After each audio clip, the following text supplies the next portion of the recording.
Thank you for attending this month's complimentary webinar. This is going to be our first of 2 in December, hosted by the American Academy of Craniofacial Pain. Today's webinar is Think Like a Futurist, How to COVID-Proof Your Practice with Virtual Consults, presented by Dr. Daniel Klauer. If you're looking for more learning opportunities, continue to sign up for these monthly live webinars or join us next week for Movement Disorders, the Basic of Diagnosis and Treatment with Dr. Jeff Brown. Also, make sure to join us for our specialty injection series that will be held in January in Dallas, Fort Worth on the 22nd and 23rd, and it'll be held by your very own Dr. Daniel Klauer in South Bend, Indiana, February 19th and 20th. Make sure to watch for more information in your inbox soon. And now to introduce your presenter, Dr. Daniel Klauer. Dr. Klauer is board certified with the American Board of Craniofacial Pain and the American Board of Craniofacial Dental Sleep Medicine. He is a diplomate eligible with the American Board of Oral Facial Pain and currently is the only doctor in a 100-mile radius of South Bend, Indiana, who carries these 3 board credentials. After graduating from the University of Notre Dame, Dr. Klauer earned his Doctor of Dental Surgery degree, DDS, from The Ohio State University. Drawing on the culmination of nearly 10 years in dentistry and over 2,000 hours of continuing education in craniofacial pain, TMD, and sleep medicine, Dr. Klauer routinely shares his professional expertise to create a roadmap that helps his patients take back their health. While being a full-time clinical practitioner, he also lectures internationally on topics related to craniofacial pain, sleep medicine, practice growth, team building, office culture, and self-improvement. Due to high demand in 2016, he started mentoring highly selective doctors looking to grow their TMD and sleep practices, utilizing the very same business strategies Dr. Klauer implements in his practice and life. So without further ado, I'm going to turn the presentation over to Dr. Klauer. Well, welcome everyone. Thanks for attending tonight, and we will get rolling here.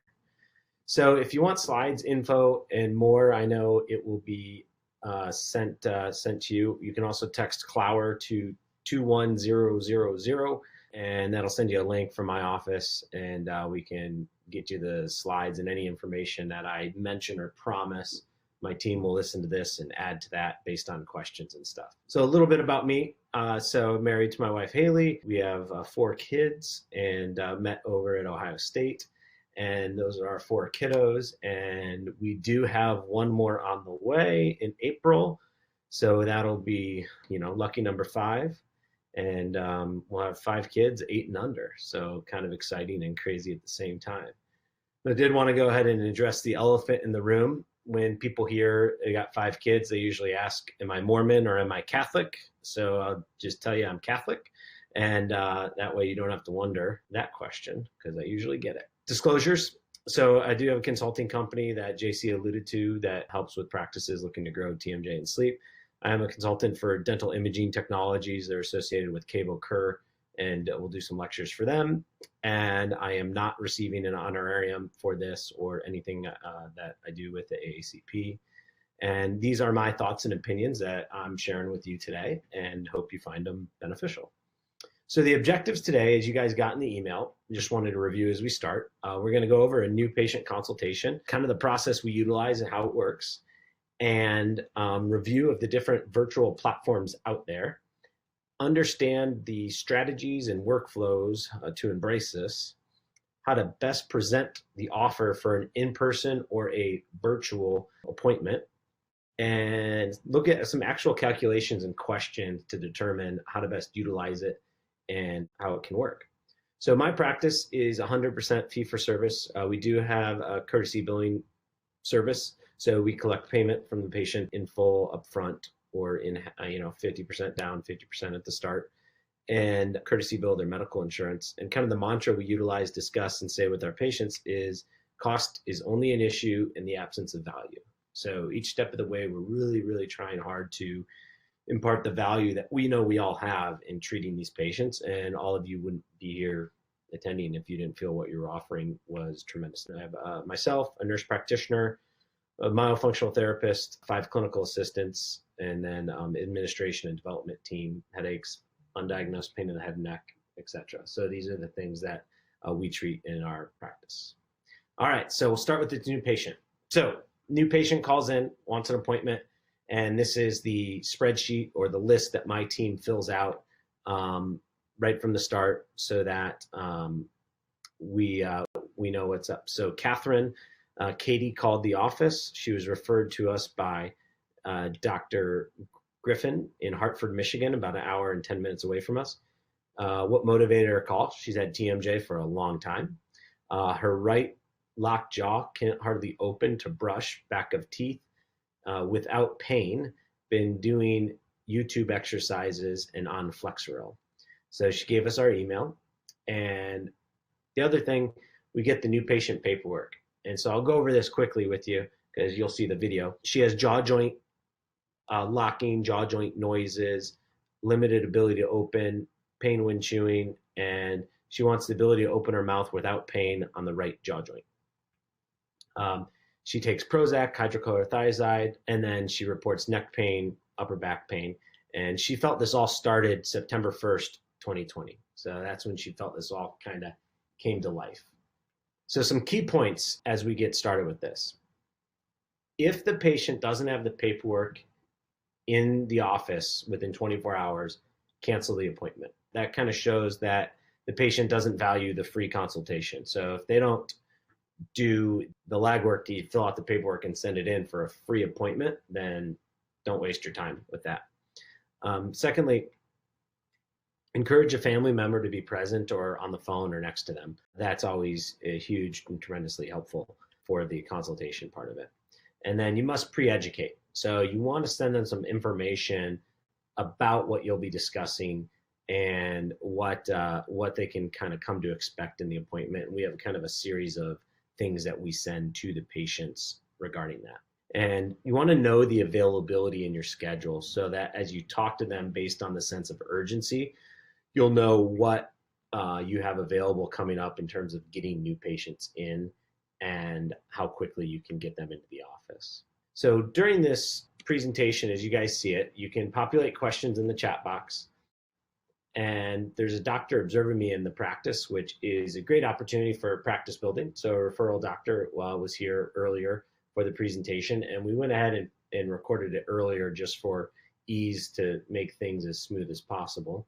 But it's unedited and kind of a live, and it's about a 20-minute runtime. So go ahead and type in questions, and I'll be able to respond as we roll the console. So here it is. All right, great. Well, welcome to our virtual treatment room here. I'll give you a lay of the land as to typically how these go, and then we'll get to work. So 100% of my time is spent treating craniofacial pain, headaches, TMJ, snoring, sleep apnea, really anything that a physician or dentist or nurse might identify about the craniofacial structures that they know the patient needs help on, but really aren't able to do it themselves or want us to take a look. So I've been doing it full time for about 8 years, and it's been a lot of fun.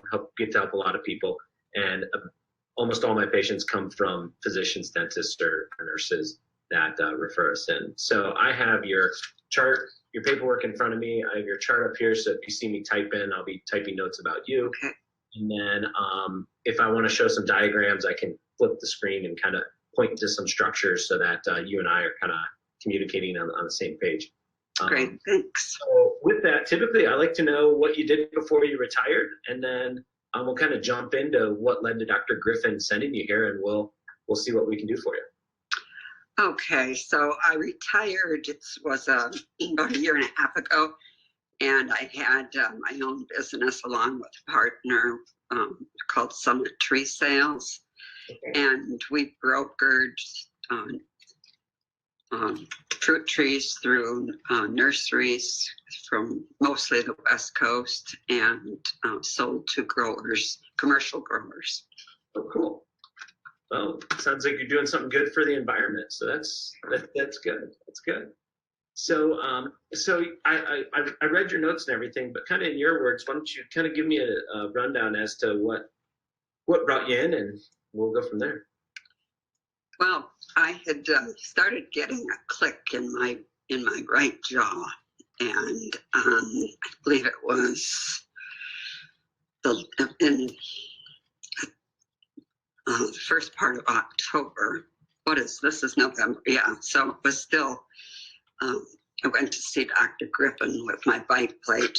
It did seem to get better. It was still clicking, but not as bad.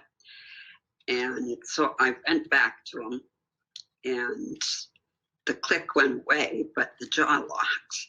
So it has gotten considerably better, just actually in the last 7 to 10 days. I can actually put 2 fingers in my mouth at a time now, but it still hurts to chew anything hard. I've been eating, soft foods, pasta, and just things that I don't have to crunch down on. Yeah. I think what may have started it was I was eating a lot of popcorn. I eat popcorn for lunch, and I think I don't know, whatever it was, it threw it out. So right now, the pain is not painful, I guess. Does that make sense? The pain isn't painful. But unless I, try to open my mouth too wide, or if I try to move my jaw to the right, I'll get pain in that joint. So, but I will say it has gotten considerably better. Now, how long have you been wearing a mouth guard for? Oh, shoot, probably since early 90s. Okay. I've had lockjaw once before, but it was not like this. It wasn't nearly as bad. Of course, the older you get, everything gets worse. And your situation is what we see so commonly, and stuff that Dr. Eckert sees in his practice as well. And I'm going to give a couple of analogies to explain what's going on. So, have you had a filling done before? Yes. Okay. So when you go to the dentist, you go to Dr. Griffin, he sees a cavity on an x-ray, and he says, Katie, right here is a problem, and this is how we fix it. And you go, oh, okay, that makes sense. Even though the tooth doesn't hurt, you didn't complain about it, you trust him, you know what he sees and looks for, so you proceed with doing the work, because that's how a doctor-patient relationship works. With the jaw joint, that clicking and popping that you had for years, and the need to wear the splint for years, is that problem. However, as dentists, we don't always have the depth of training to understand what specifically to do and if we need to do anything further. So in working with docs like Dr. Griffin, Dr. Eckert here, we calibrate to, okay, well, when do we need to look into something further, or when are they okay? And in your case, a clicking, popping jaw joint with constant need for a night splint and a problem progressing would be where we'd want to intervene and say, all right, well, something's still not right. And, in all honesty, it really had very little to do with the popcorn, in my opinion, because you've had this ongoing problem that was partially addressed, with no disrespect to whoever's made your splints or appliances, because that's really the depth of the knowledge and training you had as dentists was, put a splint in, and if the patient doesn't complain, we're good, until they complain, and then we're not good. So I'm going to show you some pictures as to what I suspect happened in your case. And now this is all a hypothesis until I'm able to physically see you, but we do welcome about 5 or 6 people a day when we're seeing new patients in clinic. So usually get a pretty good sense as to what's going on. And knowing Dr. Griffin's understanding of the jaw joint, I also kind of know that he's vetted the situation to say, yeah, this is definitely serious enough for you to have a look. So it's nice having those working relationships. So I kind of know where he's at with his understanding of what we do, and it makes for a nice experience for you as a patient. So I'm going to do a screen share here just to kind of show you a few things.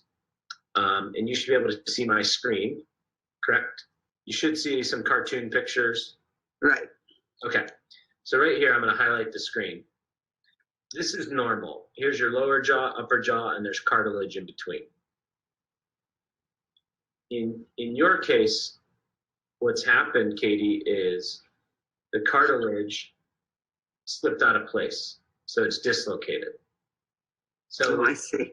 When it's dislocated, you hear that click and pop, that open and close. And that's what you were having for years.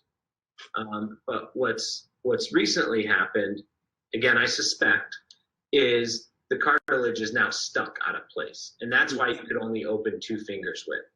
You go to open and that cartilage is stuck and it has an inability to move into place. And so it can't pop anymore like here. What's happening is it's stuck like here and you can't get past that cartilage, so you can't open. Now, the reason it hurts so much when you chew is you're rubbing bone on bone. And then what can happen next is you get into an arthritic situation where you actually lose bone structure because it's arthritic. Now, if you were to break your foot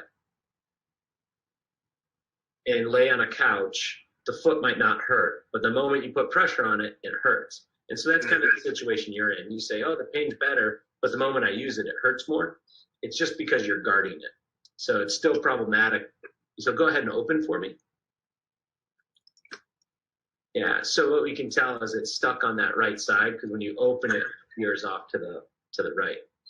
So one of my colleagues made this chart, and I thought it was very fitting to explain situations like yours. Typically, patients will first complain about muscular symptoms, then they'll get clicking, then the jaw will catch, and then it locks. You're right now in the lock. Dr. Higdon, who made this, calls this the critical zone, meaning, man, if we can treat these patients while it's catching and get them before we get degenerative changes and arthritis, man, we have a much better chance of getting them better, faster, easier, cheaper, safer, etc. So you're kind of right past this critical zone with the jaw being locked, and our examination will tell us exactly kind of what the state of the union is with your jaw joint and what specifically is wrong, what can be done to help, and how long we think it'll take to address your concerns. Some things that do concern me also is that you're waking up with a dry mouth, you're on blood pressure meds, and it sounds like the sleep's a little fragmented by the clenching and grinding. Those all play into account because I suspect that you're clenching, grinding at nighttime while you're unconscious, so you're unaware of what's happening, but you're feeling the effects of that damage as you go to function throughout the day. And that's the peculiar thing with these TMJ problems is if all the damage is happening when you're unconscious, you don't know what happened then. Right. And that's where our job is, okay, I got to tell you what I suspect happened. No different than when you go to Dr. Griffin for general dental. He's taking x-rays to see what's happening before it's symptomatic enough that you need a root canal or an extraction. So there's that level of understanding between providers and trust, and that's what I always have to make sure I establish with the patient so that we're on the same wavelength. I see what's important to you. You know I'm a good steward of your time, energy, and resources because ultimately we want to get you better and keep you better. We don't want to have something that we're treating routinely over and over and over and over. We want to get you better, keep you better, and then make sure you're good for the long haul. So that's why we want to figure out, okay, how do we think this started and what do we think stimulating the clenching and grinding at nighttime that could be related to your dysfunction? So the first step I would do is have you come in for an exam so we can do a comprehensive evaluation. We'll also take an image of the jaw joint in 3D to look at what's going on. I just use this to show you what we'll be taking. So we'll take a 3D x-ray that'll kind of give us a picture of your skull like this. And it'll allow us to basically, I won't do this to you, I promise, but we'll be able to look at the jaw in all 3 dimensions. And really kind of the important part is we're going to look at these 2 bones in the jaw hinge and see what's going on in there. And so this is just kind of a pictorial example of the image we'll gather. Then we'll review that data. And the game plan is, all right, Katie, this is what's wrong. This is what we can do to help. And this is how long I think it'll take to get you feeling better. The sense of urgency when the jaw's locked is after 8 to 12 weeks, we can start to get fibrous adhesions and scarring where it makes it harder to get that joint unlocked, get it open. So there is a sense of urgency in getting you in. And that's precisely why we do these virtual consults from people who drive hour and a half away is I'm now going to tell my team, hey, we got to get Katie in sooner rather than later because this is a bigger deal. Not that someone snoring at nighttime that wants to improve it for their bed partner is not, but this kind of situation takes priority over that because we don't want to miss the boat and have to look into surgical options of the jaw joint. We want to try to treat these things non-surgically first, which is what 99.9% of my patients want, is how to treat this non-surgically. So the first step, we'll do that exam. We'll have you come in. A patient like you typically finds himself investing about $700 to $800 for the exam, imaging, diagnostic workup, and hour and a half, 2 hours with us to really dive in, dissect this problem, and map out a game plan. So none of that is covered medically? After that, we'll go over what all the next steps are. As you see in our paperwork and our website and everything, by necessity, we are fee-for-service out of network. The medical insurance companies either fail to cover this or cover it at such a low rate. If I accepted it and delivered the care that we do, we'd be out of business pretty quickly. And I think that's why so few people do this, is there isn't a code for it. Years ago, the medical insurance carrier took away the code we commonly use for orthotics, and there's no code for it. So it's really a tricky scenario to even bill for in the medical world. Now, with that speaking, we do courtesy bill your medical insurance. However, medical wants dental to pay for it, and dental wants medical to pay for it. And then when we get into Medicare, Medicaid, it's even a worse situation. So really, in all honesty, if I was delivering the care and the time and the work we do, and I was in network with insurance carriers, I wouldn't be here to help you. And so that's where usually Dr. Griffin and the doctors do what they can. And then that's where we come in, where most of my patients have already been treated, already have tried an appliance, already have tried those entry-level things. But with that, I always want to make sure whatever you invest in from time, energy, and money, that the cost is only an issue in the absence of value. And so when we're done with treatment, I want you to value it and say, well, that was well worth it. Just like if a patient chooses to buy a brand new Honda or a used Honda, they want to be happy with their purchase. So I tell patients, just like, we have things we need to invest in. If it's something that, is valuable, you want addressed and important, I want to make sure every step of the way that the value far exceeds the cost. But don't worry, my team will go over all the amounts and everything each step of the way. So there's no surprises. There's nothing hidden, and you'll be super well informed before each step, so you can make a decision that's best for your health. Okay.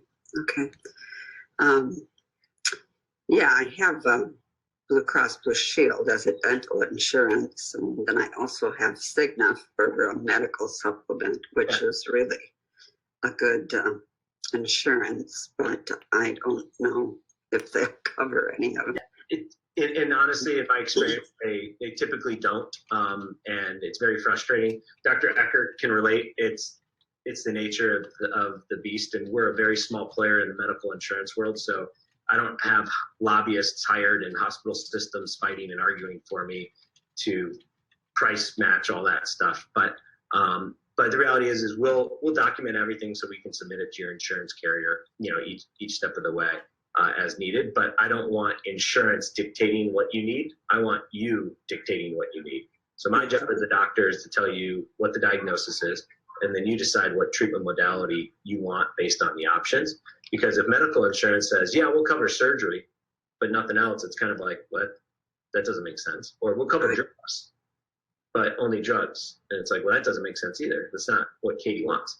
So rather than have our hands tied, we like you and I to be in control of what you do and decide.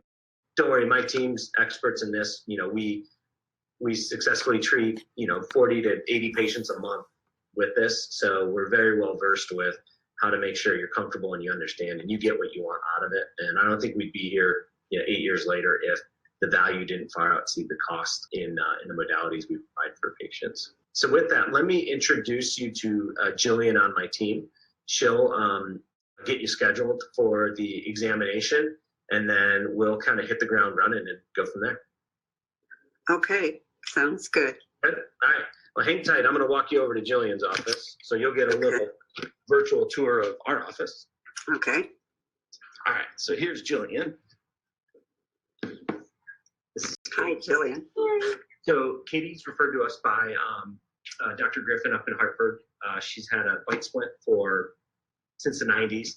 And then in October, the jaw started to lock on the right side. And now she can get 2 fingers in. So she's stretching those ligaments a little bit, but yet still having pain when she chews. So I told her the first step is get her in for a diagnostic evaluation and imaging so we can look at what's going on. I stressed the sense of urgency with it being locked, that we want to see her sooner rather than later to get that underway. We did go over insurance, how we're fee for service out of network, by necessity, in my opinion. And she explained she feels she has good insurance, but she also gets that it's insurance. So, but I told her each step of the way, there would never be a surprise, and we would explain that stuff along the way.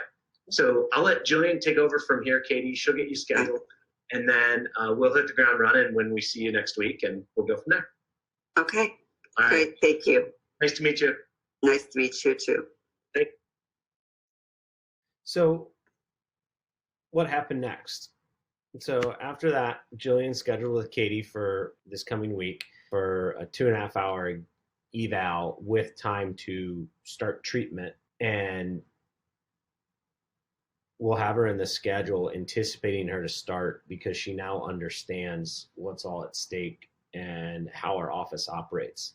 That conversation with Jillian was about 9 minutes, and she had a lot of questions about insurance. So I don't want that 9-minute conversation to be when we have a treatment room waiting, her asking those questions, and then my clinical team is just kind of waiting while they talk about those finances. So a lot of times it does make it very convenient that conversation can happen kind of off clinical hours, if that makes sense.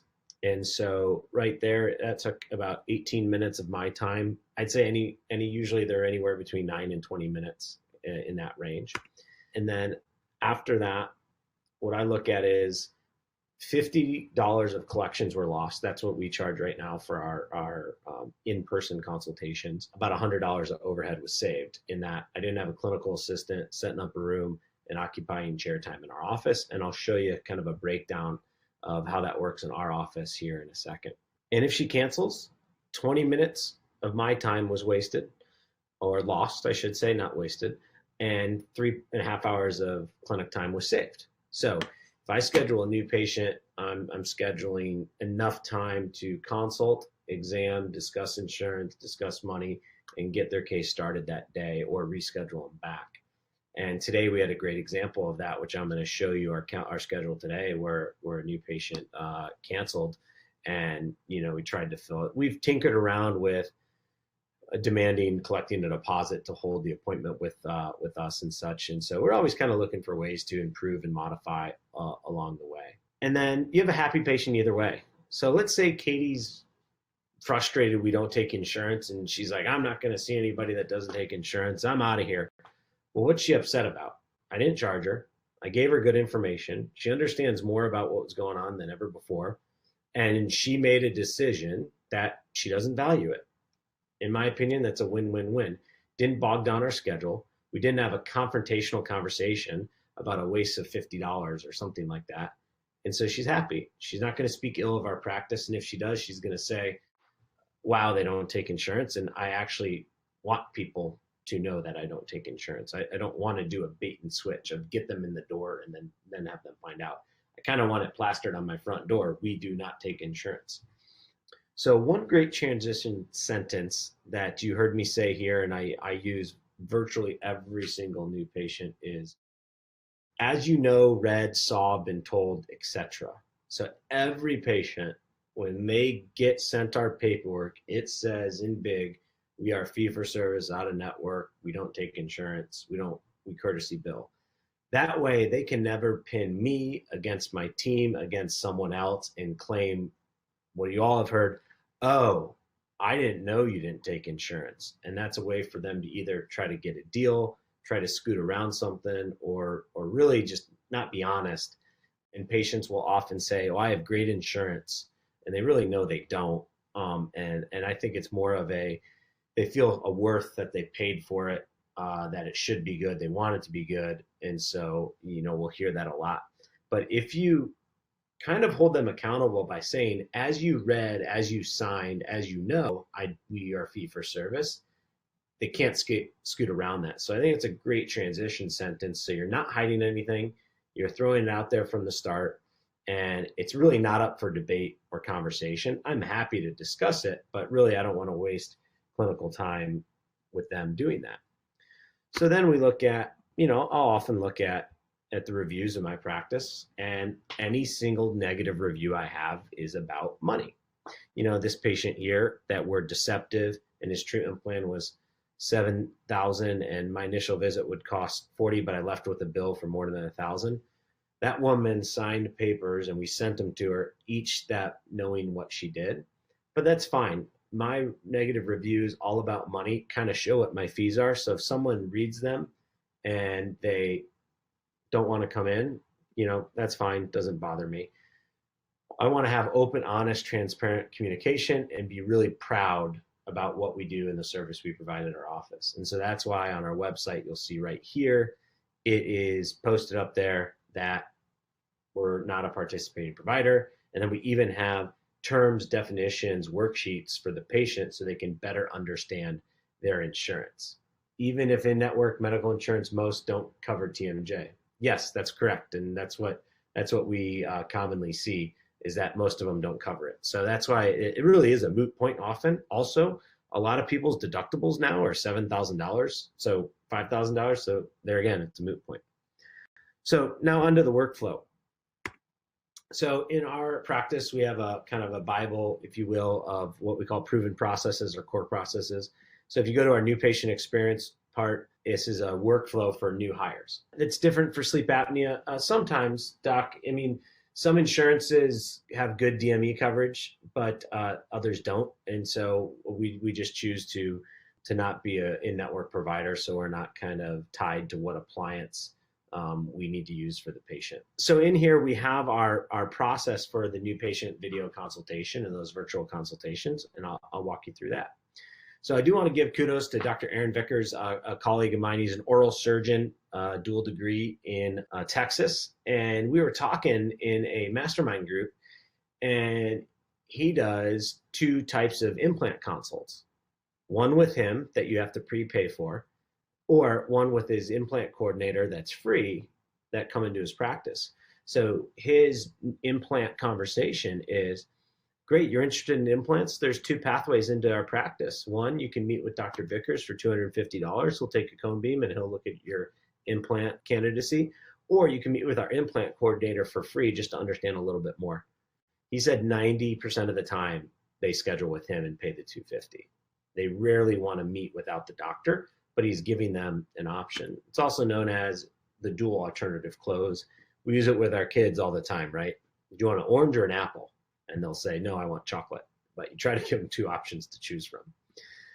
So with that, here's the verbiage that our team uses, and we have it scripted. There are 2 pathways to becoming a patient in our practice. One being an in-office consultation, where you meet with the doctor in person to discuss your issues and start working towards a solution. The other being a virtual consultation, where you will talk with the doctor via a video chat and determine if he can help fix your problems. Which would work best for you? So we have patients who are locked, loaded, ready to go and want to come in person, and that's awesome. And then we also have patients who are like, oh, I'll do a virtual. Now, if it's Wednesday and I have virtual spots open on Thursday, we'll offer that. While Dr. Klauer's booked out 2 weeks for an in-person consult, you can see him later this week for a virtual consultation. Which would you prefer? And that way patients can get in on our virtual schedule, which I do on Thursday mornings, and I'll show you what that schedule looks like. So we have a checklist here for our team. So really anybody that answers the phone, they could pull this out as it's right next to the phone, and they could walk through and schedule a patient. And believe it or not, I could even schedule a patient because it's right there and I would know exactly what to say and how to follow it. And I have done that before successfully. So you'd be proud. So any practice that utilizes it, they got to know where to put it and where they can fit those patients. So this is our ideal schedule. And so this is Monday, Tuesday, Wednesday, Thursday, Friday. And I'm going to zoom into a couple of them just to show you how we run things. And we change this once a quarter probably, or tweak it. So on Mondays, we'll start with Mondays here. On Mondays, I'm in clinic by myself. Nurse practitioner is not there. So on Mondays, I have 3 spots for full new patient experience. That's a consult, an exam, and a start if it's appropriate, if we have all the stuff we need to start. I also have room for 3 what we call data and preps. So that's 3 people who I've already done virtuals on. They're locked, loaded, paid, and they're in the schedule ready to go. That saves us an hour of clinic time. So essentially we have the opportunity to initiate care on 6 new people, more or less, on Mondays. And then the other columns are progress, deliveries, recall appointments, etc. On Tuesday, Wednesdays, when I have my nurse practitioner, we have a full column of myofunctional therapy here, a full column of myofunctional therapy here with our myofunctional therapist and nurse, and same 6 opportunities, but we'll schedule more procedures, so like injections and therapy and stuff like that on those days, because the nurse practitioner can help me, and she's seen a lot of those cases. And again, I'll show you some examples of days.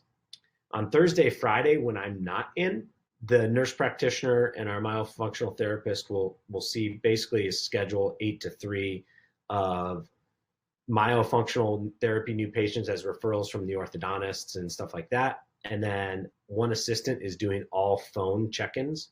So we have a full column on Thursday of just phone check-ins. So we're calling to ask how the appliance delivery was last week. Do they have any questions, concerns? Someone working on weight loss, smoking cessation, we'll call and check in on them. So we put all phone virtual appointments that my assistants are doing without me on Thursdays too. So one assistant's just lined up all day with that. And then I'll do virtual consults, depending, not every Thursday, but a lot of Thursdays. So I can fit about 10 to 13 in there, and I can do them from home, do them from the office, wherever. It really kind of depends on the week where I'm doing those from. But typically I do not see patients in person on Thursdays or Fridays. And then Fridays, you'll see here, myofunctional therapy stuff. Now, due to our schedule being backed up, my nurse practitioner is seeing 1 new patient on Thursday and Friday on her own. You know, we've sent her to training. She's highly skilled and really talented. So she's seen her own patients now, and it's been a really cool fit. So our calculation. So a new patient, for me, the way we do things is about 3.5 hours in the office. That's counting talking about insurance, calling a family member, you know, making sure they completely understand what's going on. Then an exam and start, where we've already done the consult, is about 2.5 hours of chair time in the clinical office. A consult to exam, our conversion rate is historically 85% plus. So typically, if I do a consult on a patient, almost always they come in for an exam. But what that means is that 1.5 people out of 10 don't stay. So that would waste 2.5 hours of clinic time if we just scheduled them for that 3.5 hours. The reason we want to do it at once is when people are ready, they're ready. We don't want to have them come in and then have to have them come back, because what happens is they get all excited and they're like, oh yeah, this doc's going to figure it out. It's $7,000 or $700, whatever it is. And then someone in their family is going to talk them out of it and say, oh, well, my TMJ just went away after 2 weeks. And they'll go, oh, okay. And they call and cancel. So we do want to kind of initiate when the patient's ready. So that allows us to fit in 2 more exams and to be completed for every 10 new patients. So for every 10 new patients that call, if we implement the virtual effectively, it potentially adds opportunity to help 2 more people in the schedule because we have the time. So it frees up our clinic schedule and it minimizes wasted time where we have free time in the clinic. So this was a couple of Thursdays ago. So basically that right column here, this is just me doing 13 new patient consults, kind of back to back to back, starting at 7:30. So I just did all those. And so here you say, Dr. Klauer. So this was basically my column I ran. I did come into the office this day for it. My nurse practitioner and the myofunctional therapist ran the rest of this. So they had a mix of laser treatments, some injections, myofunctional therapy progress visits, deliveries, MMIs, you know, a slew of different things. And they were done by 3 o'clock. We do our team meetings on Thursdays. So Thursdays are, we end at 3 so that the team can meet as clinical unit, administrative units, and then prep for the next week. So today, December 2nd, 2020, My nurse practitioner delivered 5 appliances. She saw 15 progress recall and injection appointments, either doing Prolo or PRF. And I saw 1 delivery, 2 new patients with exams, and then 3 basically new patient exams. But we had already done the virtuals on those 3 patients. And we started 5 cases, and I did 1 virtual consult at 8 a.m. and then did an injection PRF case as well. So yes, my nurse practitioner saw more patients than me, but I was doing longer appointments. So in here, you'll see that the big red star is where a new patient canceled. So right here, a new patient canceled, and that left open time. And so that's exactly kind of what we're referring to. So this was a new patient slot, and so was that. And if we didn't do those virtual consults, kind of would have had a less productive day. So in that last slide, I'm just going to exit out to show you. So in this slide here, the black are the cases that we started today. And so we were able to start 5 people who needed treatment. Right here, these 3 are patients that were already done virtual consults on. And so that's how we scheduled them. So they were locked, loaded, ready to go. These 2 were true new patients. We had an opportunity for a 3rd one here, and they canceled or no-showed this morning, leaving an open window in there. So I called some doctors, got some chart notes done, caught up on some stuff. So obviously made it productive, but that's kind of how the day went today. So there's so many options out there. This is from a teletherapy platform that allows for more longer conversations, I would say. And these are some of the ones that are out there. I answered some of the questions, like today, for instance, Webinar Jam had an issue. So if I'm getting stuck, I'll tell a patient, hey, do you have FaceTime? And I'll FaceTime them. I'm going to send you another link and I'll open up a Zoom. I usually start with doxy.me. It's worked pretty well for us, and I'll show you that platform. But I would definitely say consult your attorney, look up your local rules, and make sure that you understand what needs to be filled out prior, what paperwork, and it's very dependent on state. So I won't even start to tell you what you need. I would say just consult with your state dental board or an attorney. Doxy.me was introduced to me. I was on a webinar with Dr. Jameson Spencer, and he had a medical physician talking about it. And so I got started on that right as the pandemic went underway. Prior to the pandemic, I was always doing virtual consults on people traveling more than an hour or 2 hours away. We just didn't really have a system for it. I just kind of fit it in where we could, and it wasn't really systematic and efficient. But we were doing a handful a week. Now we got a real proven system for it, and it makes it easier. So you can go to doxy.me to look at it. But here I'm going to walk through the platform and what it looks like from a user side. So here's the pricing. There's a free version. We have the professional. We have the clinic version. So our nurse practitioner has a username as well. So she can have a username, and then I can add our myofunctional therapist as well to it. But basically, this is the provider screen. So this is what you see as you're talking to the patient. So right as you walk in, your dashboard will say if there's someone waiting for you. You'll be able to see your screen and then different waiting rooms. So basically, your patient goes into a waiting room.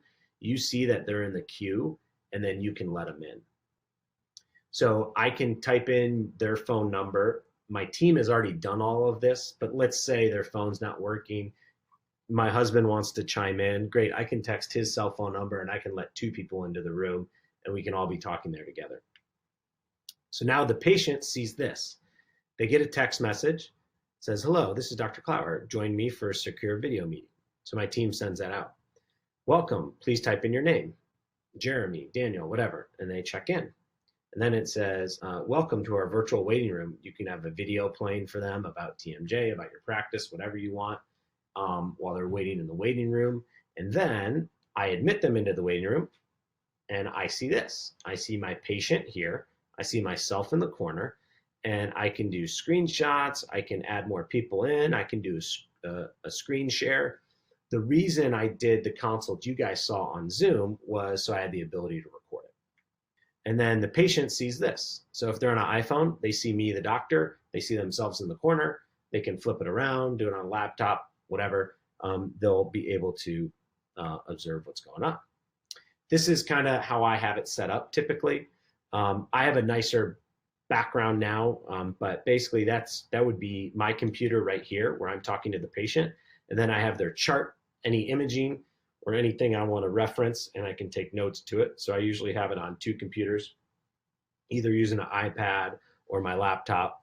If I'm at home, I just do it all on one computer, or I'll have my 2 screens up. And really, I've done it on my phone as well when I'm in a pinch. So the calculations you need to make and ask is, what's your consultation fee and what's your workflow? How would this fit into your practice? The last thing you want to do is just start doing them. You'll drive your team nuts. You'll drive your admin, your clinical team crazy, and they'll start to resent it. So don't start doing it. Start figuring out how you're going to do it and implement it into your practice. How long does it fill a room? So when you do a consult, how long does that take you? And do you truly need a staff member there? I think the answer is no, as long as your staff does all the preliminary work and you have a system for how to follow up and take care of it afterwards. If your consults fee $150 or less, then yes, I think virtual saves you, because the cost of setting up a room and bringing a patient in, especially now with all the stuff we have to do with COVID, I do think it saves you to do a virtual appointment. And this is great for those that you screen from hygiene. So back when I was doing general dentistry, if I had to go back, I would say, you know what, Samantha, you have a lot of TMJ issues. I'd love some dedicated time to talk to you about that. On Thursdays, I do virtual consultations about this. And so we could certainly schedule for an exam in the office and get running. But if you want to learn some more information, we could talk about it virtually. So go ahead and get scheduled for one, and we'll go from there. So it just gives you some options. So if you screen for sleep, if you screen for TMD in your general practice, yes, it definitely makes a lot of sense. Some would say this is more valuable for dental sleep medicine consults because you can review a sleep study, you can talk about how appliances work, and you can be more broad and vague. Sometimes in the pain stuff, it can be a little hard because pain usually takes longer to talk about than sleep, in my opinion. And is your schedule tight? If you don't have a lot of room already, this definitely saves you time and makes those appointments more efficient. I had my quarterly review with my team leader today, so like a performance review with Kelly.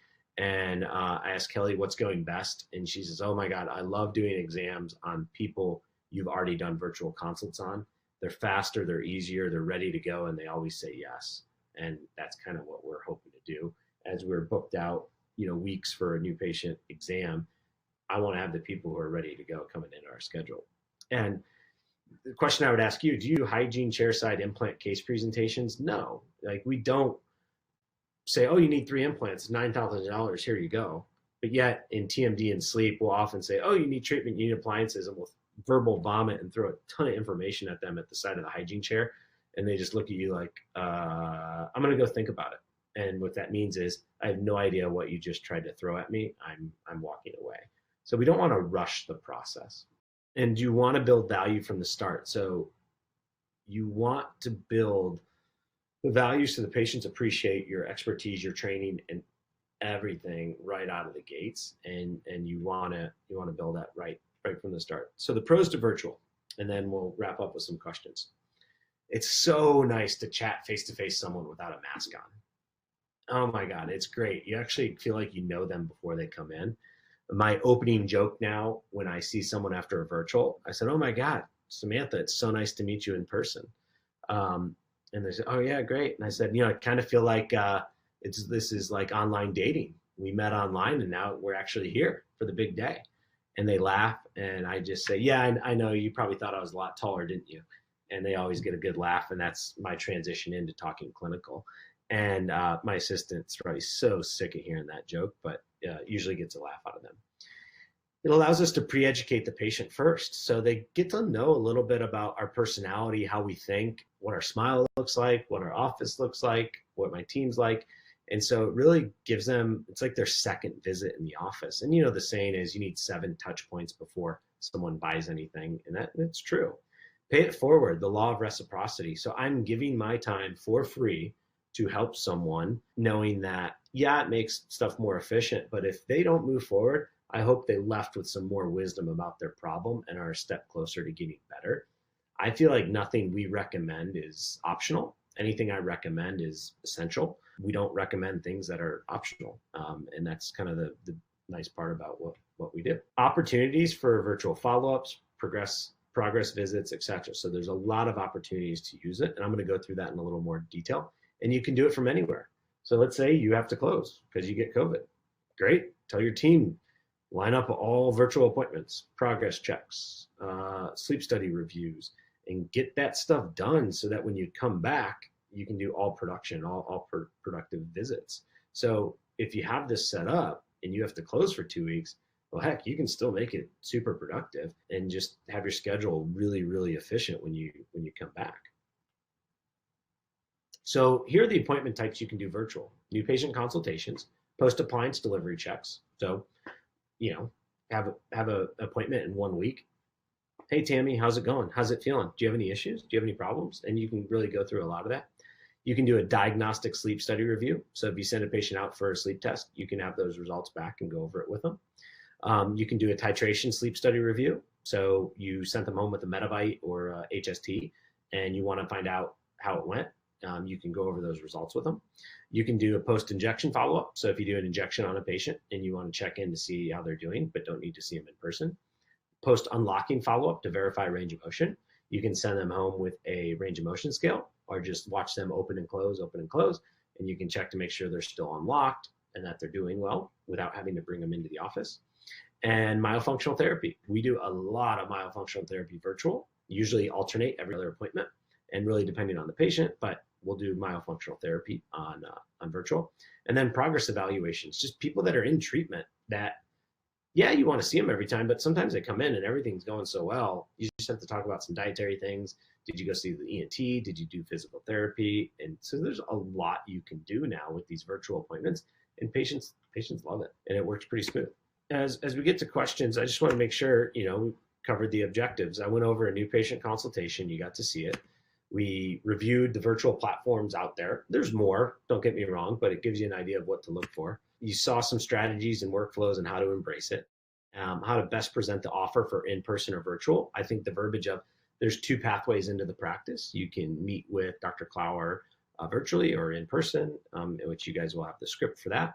And then actual calculations determine it's right for your practice. So you need to know what your consult fee, what your hourly fee, your overhead is. And I didn't put that in there, what your overhead is per hour to set up a room, which you all should be able to calculate if you just take a look at your P&L, take a look at how many chairs you have, how many hours you work, do the math, and you know what 1 hour of chair time actually costs you to run, and then determine if it's right for your practice and how to make it work. The worst thing you can do is just start doing them and putting them in. Your team will kill you.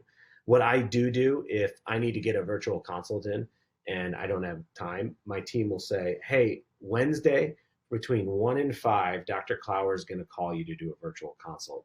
Can you be available? And they'll say, absolutely, I'll keep my phone on. And so I'll call and I'll be like, hey, John, Dr. Klauer here. You good to do a consult? Yeah, great. Go ahead and click on that link and I'll meet you in the chat room. And they're like, oh, great, doc, yeah. Boom, they're locked in. If I have 20 minutes in between a patient or someone doesn't show, I know almost every day that I'll be able to get some time away. Today we were done at 4:10 with our day. So everything went smooth, got done early. So I had 50 minutes to tweak some slides here for you guys and then call some orthodontists and physicians back about patients and call a virtual patient as well. So I just want to make sure that I hit the objectives that we outlined. And so if you want the slides, you can go ahead and text Klauer to 21000 for the slides, and my team will send you that. So I'm going to go through the questions now. And so first question is, so is most of your training from Dr. Olmos or AACP? So Dr. Olmos, and then he was a big proponent of me getting involved with the AACP right from the start. I think actually at his first course, he gave a recommendation for everybody to sign up. And so usually if I get around a trusted resource, someone I get along with and trust, they tell me to do something, I tend to do it. So Signed up for the ACB right away, but did a lot of training one-on-one with Dr. Olmos over the years. Still talk to him all the time. Great friend, and really wouldn't be doing what I'm doing now without him. Do you charge for follow-ups that are virtual? The way we work is we have case fees that are over a period of time. So a sleep case is about 3 months of time. So if I have any virtual appointments, it's included in that. Now, if it's a recall or a out of sequence visit, then yes, there is a charge for that. I think it's $95. I'd have to check. What do you do as far as TMJ treatment? What is your TMJ treatment philosophy? Our treatment philosophy is to reduce or eliminate pain and restore adequate range of motion and function. Most of my patients don't require or get phase 2 treatment. So most of it's done primarily like phase 1. So an orthotic, daytime and or nighttime injections, physical therapy, more and more myofunctional therapy, breathing retraining, getting the nose addressed, getting to a physical therapist, getting your chronic foot issue treated that's contributing to your craniofacial pain and your clenching and grinding. And so I think one of our strengths is knowing the providers in and around town that can help the patient. And so someone said nicely, the most of the people in the AACP agree on about 95% of things, but oftentimes spend a lot of time discussing, arguing, contemplating about that 5%. So I think generally speaking, a lot of us in this group are pretty much like-minded in many respects. Dr. Olmos used to say 25 to 30%. Yeah, he did. Now his slide is changed to 5%. So what's kind of cool is when I first took his course in 2013, I believe it was at 15%. And then I kept track of, I don't know, like 300 and some patients, and mine was at less than 5%. And then his is tremendously lowered the more and more attention we brought to the nose, myofunctional therapy, and working with other people. So yeah, if you took his course 10 years ago, I think he showed me a slide once that was like 30 or 35%. Yeah, it's really, in my practice, less than 5%. So I don't even do the phase 2. We refer that out. Man, you wouldn't want me to do phase 2. I haven't cut a crown in a long time. Generally, it looks like you schedule your virtual consults every 30 minutes. Do you typically schedule a patient within a range of time or at specific times? I schedule them every 20 minutes in our practice for the virtuals and just kind of stack them. That gives us some time to pass it off to Jillian and such. But we have set, and I'll go back to this, we have set blocks in our schedule. So my team, they can only put stuff in that follows the rules. So like on Mondays, if a patient wants to come in at 10:30, hey, we welcome patients at 8 and 1 p.m. Do you have a 10:30? We welcome patients at 8 and 1 p.m. How about at 11:30? Ooh, we welcome patients at 8 and 1 p.m. Okay, I'll take the 1 p.m. And it's amazing how that works routinely. So we follow this template because it just creates less chaos and more continuity in the system, and the team knows what to expect, what's going to happen, and it doesn't drive them crazy. So I try to respect that, and so does the admin team. But then as we get together for our weekly meetings, our monthly team meetings, we can say, hey, this really isn't working well. How are we going to change that?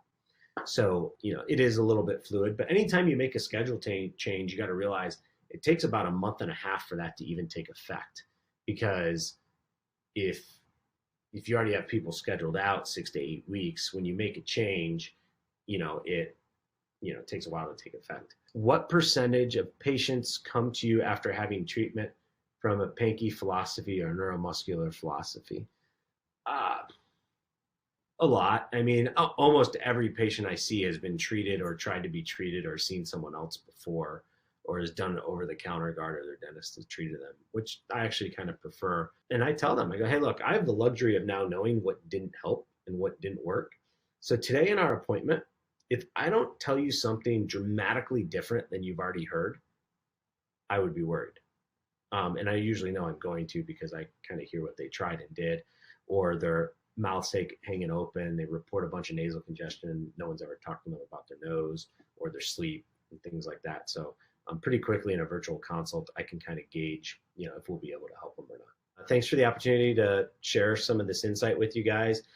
It's what we do, but a lot of it's what I learned from other people and have kind of adapted and taken insights from different friends, colleagues, mentors, teachers, trainers, and all that. So, I'm a product of the people I interact with. And so I continually try to pick good people to interact with like you all. So thanks for coming. Hope you guys have a wonderful night. Stay safe. Happy December. And bring on 2021. Should be a lot better than 2020. Thank you so much for joining us, Dr. Klauer. We really appreciate it. And thank you everyone for viewing this webinar tonight. Make sure to join us next Wednesday at the same time with Dr. Jeff Brown on movement disorders. Stay safe and healthy. Thanks, Thank Jason. you. Have a good night.